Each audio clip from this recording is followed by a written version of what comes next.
ஆண்டவர் இயேசுவின் நாமத்தினாலே இந்த மாலை ஆராதனை வந்திருக்கிற யாவரையும் வாழ்த்தி வரவேற்கிறேன். தொடர்ந்து வந்திருக்கிற பிள்ளைகளுக்கு, தேவ பிள்ளைகளுக்காக நன்றி. வார்த்தையை கனம் பண்ணி வார்த்தை கீழ்ப்படிந்து வந்த எல்லாருக்கும் ரொம்ப நன்றி. காலையில் சொன்னது போல ரோமர் 11ஆம் அதிகாரத்தில் அவருடைய இருதய கடினம் என்னங்க, அவருடைய இருதயம் என்னுடைய மனதின் கடினம். நீங்கள் நிறைய பேர் அப்படி தான் இருக்கிறாங்க, மனதின் கடினம். அவளுக்கு புரியல. நான் காலையில் சொன்னது போல் அது எதை கெடுக்கிறது? ஐஸ்வர்யத்தை கெடுக்கிறது, வாழ்வை கெடுக்கிறது, அறிவை கெடுக்கிறது, ஞானத்தை கெடுக்கிறது. திருமுறையாக வாசிக்கிறேன் காலையிலே வராதவர்களுக்காக. ரோமர் 11ஆம் அதிகாரம் அந்த வார்த்தையை நான் படிக்கிறேன். அவருடைய இருதயம், அந்த மனது அந்தகாரப்பட்டிருக்கிறதாம். ரோமருக்கு நிருபம் 11ஆம் அதிகாரம் இந்த வார்த்தையை படிக்கிறேன். ரைட், அதாவது 25ஆம் வசனம். மேலும் சகோதரரே, கவனிங்கள், புறஜாதியார் அல்ல, தேவனை அறிந்தவர்கள். ரோமர் 11ஆம் அதிகாரம் 25ஆம் வசனம். ஒரு காலத்தில் நீங்களும் நானும் 24ஆம் வசனம் காட்டு ஒலிவ மரமாக இருந்தோம் என்று கவனிக்க வேண்டும். காட்டு ஒலிவ மரம், யாரும் விதைக்கலை, யாரும் தண்ணி பாய்ச்சலை, யாரும் அது கவனிக்கலை.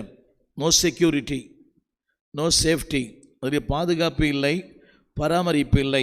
ஆண்டவர் கிருபையாய் நம்மை நல்ல ஒலிவ மரத்தில் ஒட்ட வைத்திருக்கிறார். எல்லாம் சொல்லுங்க, 24ஆம் வசனத்தில் நல்ல ஒலிவ மரம். கரங்களை உயர்த்தி சொல்லுங்க, என்னை நல்ல ஒலிவ மரத்தில் வைத்திருக்கிறார், ஒட்ட வைத்திருக்கிறார். என்னை ஒட்ட வச்சிருக்கிறார்.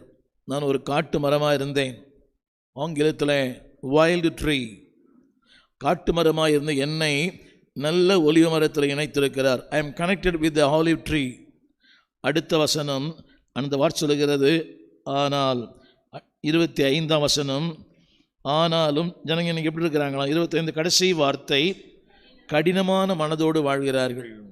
இவ்வளோ சொல்லி கூட இவ்வளோ சொல்கிறேன் இல்லையா? ஆனால் வந்து உங்களுக்கு நன்றி, என்னுடைய வாழ்த்துக்கள், ஆசீர்வாதங்கள். கடினமான மனது என்னங்க? டோன்ட் ஃபர்கெட், நம்ம யாராக இருந்தோம்? காட்டு மரமாக இருந்தோம். பாதுகாப்பு இல்லை, பராமரிப்பு இல்லை, அங்கே ஒன்றுமே இல்லை, எந்த விதமான வேலை கூட கிடையாது.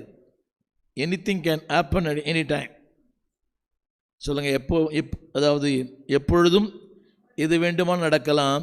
ஆனால் கர்த்தர் என்னை ஒரு வேலை வைத்திருக்கிறார், என்னை பாதுகாத்திருக்கிறார், எனக்கு ஒரு காவல்காரனை வைத்திருக்கிறார். அழகான வசனம், நல்ல ஒலிவ மரத்தில் இணைத்திருக்கிறார்.